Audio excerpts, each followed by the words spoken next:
only way to keeping it real.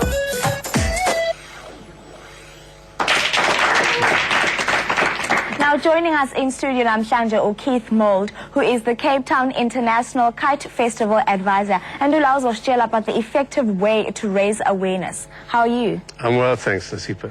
So please tell us about the Kite Festival. Cape Mental Health actually started the Kite Festival 17 years ago, in fact. This is the 17th. And they saw it as a great way to combine healthy outdoor activity and the message and the cause of Cape Mental Health Society.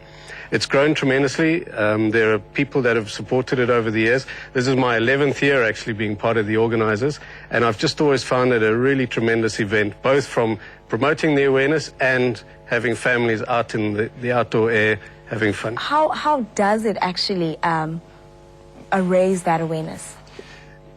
You know, there's a close tie between mental health and healthy activity.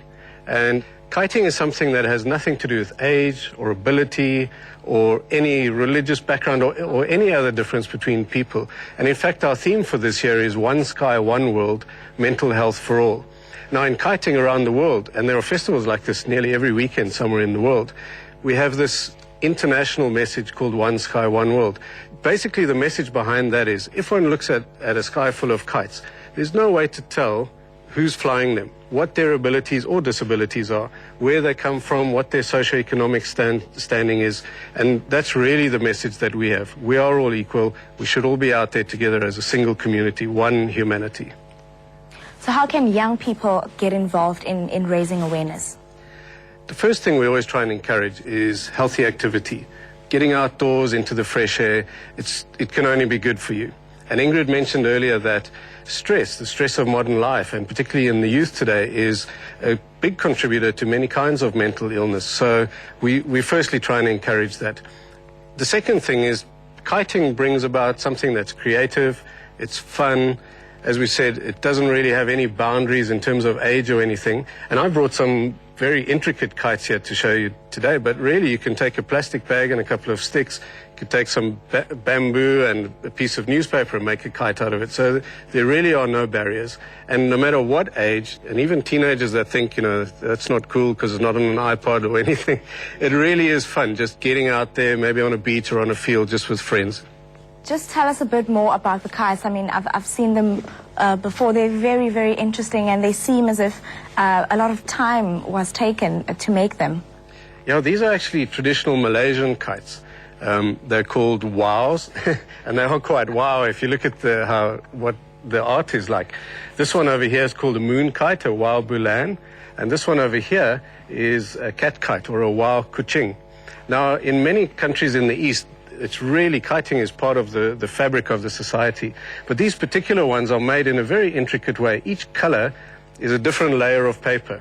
And they would actually layer all the colors together with a design on the back and then painstakingly cut away each color of each part that they don't want. So that would take many, many hours of a master craftsman.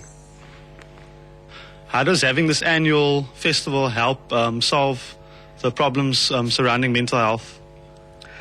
What we do, there's many ways actually that it supports mental health and Cape Mental Health Society. Firstly, it's a fundraising event. Secondly, as we've heard, it's really the main awareness raising event of the year for them. And people coming there get to be able to take away literature on different mental illnesses. They are able to talk to people and maybe have things like their blood pressure and stress levels checked out. But apart from that, it's really a spectacle. It's really something that you just don't see anywhere else. We have kites that are 50 or 60 meters long, huge three-dimensional inflatable ones. It's really worth coming down to see. We also do some other things in the week before the festival. When we bring our international guests out, we take them to do flying their kites in Khayelitsha, for instance. We do workshops in schools, in particularly the less privileged areas. And you know, that all adds to the message.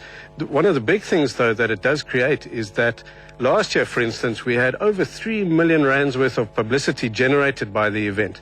All of that, whether on TV or in newspapers or magazines, and this is right around the world, actually, all of that promoting the cause of Cape Mental Health and mental illness awareness. To become a volunteer, where do you go to? You can contact Cape Mental Health Society. You can go to the website, which is www.capementalhealth.org. capementalhealth.co.za, and you can contact the organization directly there. You can also go to the festival's Facebook page, Cape Town International Kite Festival. Sign up there. We're putting out details and contact numbers there as well.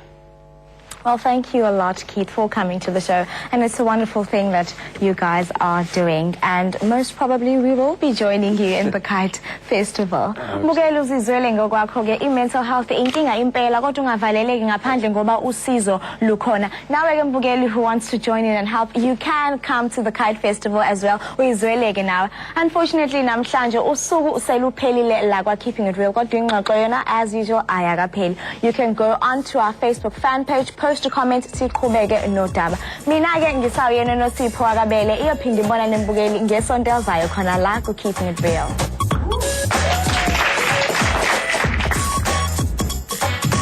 We love hearing from you. Visit our Facebook fan page, Keeping It Real on SABC2, and let us know what you thought of today's show.